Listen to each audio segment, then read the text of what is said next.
Well, Peter Aylott is Director of Policy for the UK Chamber of Shipping, represents the industry. Peter, this has been roundly condemned by politicians on all sides as totally unacceptable. What do you make of the behaviour of the company here? Well, first of all, I want to express my concern and sympathy for those people that have gone through this yesterday. They must be frustrated. Those of us who've gone through redundancy before, in any shape or form, will feel for them and concern for them, their family and their dependents. But on the position here, I think we've got to be a bit of context. The company was valued effectively in 2019 at £350 million, and has been losing £100 million a year through the pandemic, caused by an event that obviously they had no control of. And so clearly something had to be done.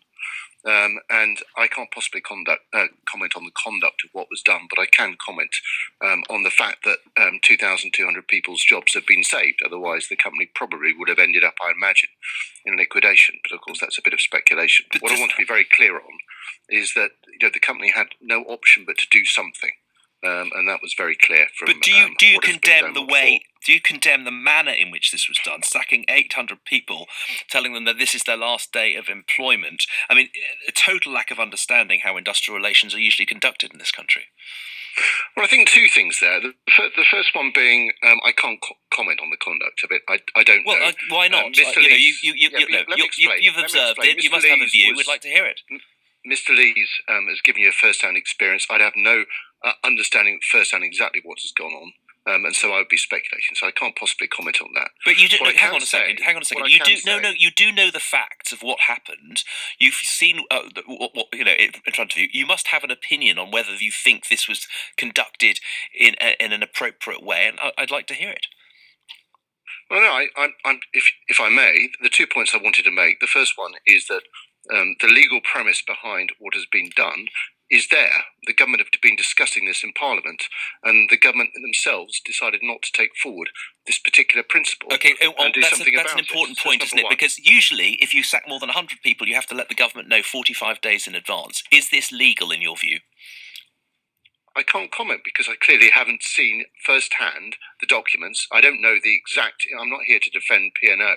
I'm here to represent the UK shipping industry, and I don't know the facts of how these individuals are employed. On the UK shipping industry, is it safe to bus in agency workers to cross what one contributor told us earlier was like a 6-lane motorway of shipping going across the English Channel? Are you happy that's safe?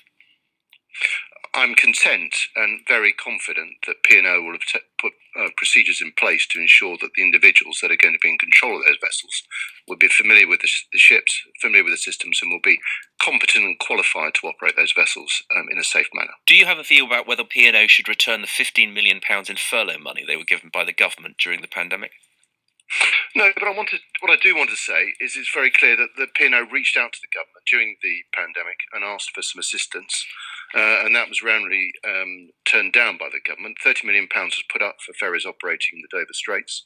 P&O moves 15% of UK trade internationally at the moment, and it's a considerable amount of goods that would obviously affect the pandemic in terms of PPE, medical supplies, food, etc. And it's very clear that that £30 million was put aside. Very little was taken up because there were a great deal of control behind it from the government, which wasn't able to be taken forward. So I think they have reached out for that, but unfortunately that process hasn't been able to come forward. We should point out that the parent company of P&O is Dubai Ports World, which it made over £200 million last year. 2 minutes to